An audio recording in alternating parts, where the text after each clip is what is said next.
بسم اللہ الرحمن الرحیم۔ تمام ناظرین کو علمدار ٹی وی پہ خوش آمدید۔ ناظرین، آج کی ویڈیو میں ہم بات کریں گے کہ قیامت کب برپا ہوگی۔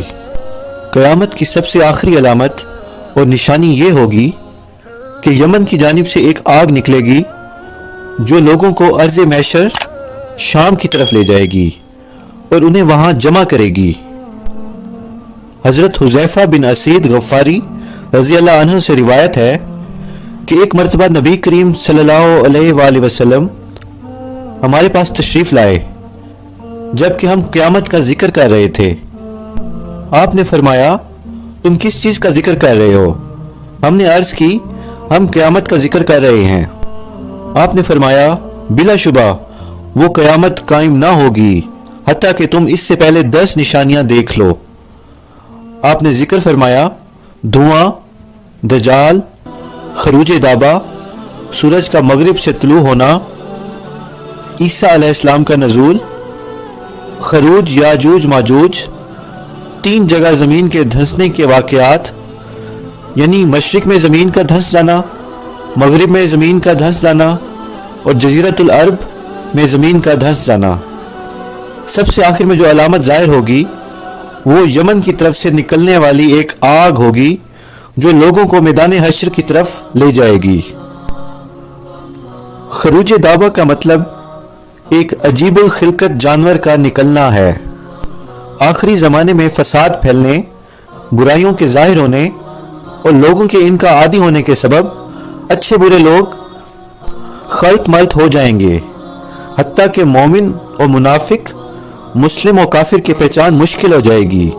ان حالات میں اللہ تعالیٰ ایک جانور کو ظاہر کر دیں گے، جیسا کہ سورہ النمل میں ارشاد باری تعالیٰ ہے، اور جب ان پر کرب قیامت کے وعدے کی بات پوری ہو جائے گی تو ہم ان کے لیے زمین سے ایک جانور نکالیں گے اور وہ ان سے کلام کرے گا، بے شک یہ لوگ ہماری آیات پر یقین نہیں رکھتے تھے۔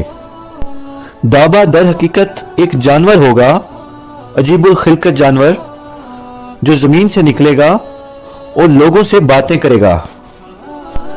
اس کے نکلنے کی جگہ کے بارے میں کوئی صحیح حدیث ثابت نہیں ہے۔ ہم اس بات پر ایمان رکھتے ہیں کہ وہ اسی طرح نکلے گا جس طرح اللہ عز و جل نے خبر دی ہے، لیکن ہم یہ نہیں جانتے کہ وہ کہاں سے نکلے گا۔ جب اللہ تعالیٰ قیامت قائم کرنا چاہیں گے تو ایک پاکیزہ ہوا بھیجیں گے جو مومنوں کی روحوں کو قبض کر لے گی، کیونکہ قیامت صرف شرعی لوگوں پر ہی قائم ہوگی۔ حضرت عبداللہ بن عمر رضی اللہ عنہ سے روایت ہے کہ نبی کریم صلی اللہ علیہ وآلہ وسلم نے فرمایا، دجال میری امت میں ظاہر ہوگا اور 40 کی مدت پوری کرے گا۔ میں نہیں جانتا کہ یہ 40 دن ہوں گے، 40 ماہ ہوں گے یا 40 برس ہوں گے۔ پھر اللہ تعالیٰ عیسیٰ علیہ السلام کو بھیجیں گے۔ ان کی شکل و شباہت عروہ بن مسعود ثقفی رضی اللہ عنہ سے ملتی جلتی ہوگی۔ حضرت عیسیٰ علیہ السلام دجال کو ہلاک کر ڈالیں گے۔ پھر لوگ 7 برس تک اسی طرح وقت گزاریں گے کہ کہیں بھی 2 شخصوں کے درمیان کوئی دشمنی نہ ہوگی۔ پھر اللہ تعالیٰ شام کی جانب سے ایک ٹھنڈی ہوا بھیجیں گے جو ہر اس شخص کی روح قبض کر لے گی جس کے دل میں ذرا برابر ایمان یا بھلائی موجود ہوگی۔ اگر تم میں سے کوئی کسی پہاڑ کی کوہ میں بھی داخل ہو جائے گا تو یہ ہوا وہاں بھی اس کی روح کو قبض کر لے گی۔ اس کے بعد زمین پر صرف وہ لوگ رہ جائیں گے جن کی شر انگیزی میں پرندوں کی سی تیزی ہوگی۔ انہیں نہ نیکی کا پتہ ہوگا نہ برائی کا۔ ان کے پاس شیطان انسانی شکل میں آئے گا اور کہے گا، کیا تم میری بات نہیں مانو گے؟ وہ کہیں گے، تم کیا کہتے ہو؟ شیطان انہیں بتوں کی پوجا کی دعوت دے گا اور وہ اس کی بات مان لیں گے۔ ان کے پاس رزق کی خوب فراوانی ہوگی، زندگی خوب مزے سے گزر رہی ہوگی کہ اچانک سور پھونک دیا جائے گا۔ جس سے بھی یہ آواز پہنچے گی وہ گردن ایک جانب جھکا کر آواز سننے کی کوشش کرے گا تو دوسری طرف کو اوپر اٹھا لے گا۔ سب سے پہلے یہ آواز وہ شخص سنے گا جو اپنے اونٹوں کے حوض کی لپائی کر رہا ہوگا۔ وہ سنتے ہی بے ہوش ہو کر گر جائے گا اور دوسرے لوگ بھی بے ہوش ہو جائیں گے۔ اسی طرح حضرت ابو ہریرہ رضی اللہ عنہ سے مروی ایک دوسری حدیث میں رسول اللہ صلی اللہ علیہ وآلہ وسلم نے فرمایا، اللہ تعالیٰ یمن کی جانب سے ایک ہوا چلائیں گے جو ریشم سے زیادہ نرم ہوگی۔ جس کے دل میں ایک دانے کے برابر، یا آپ صلی اللہ علیہ وآلہ وسلم نے فرمایا کہ ایک ذرے کے برابر بھی ایمان ہوگا، یہ اس کی روح قبض کر لے گی۔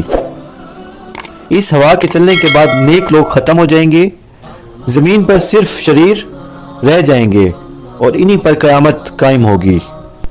صحیح مسلم کی ایک حدیث میں حضرت ابو ہریرہ رضی اللہ عنہ سے روایت ہے، لوگوں کو میدان حشر میں 3 طریقوں سے لایا جائے گا۔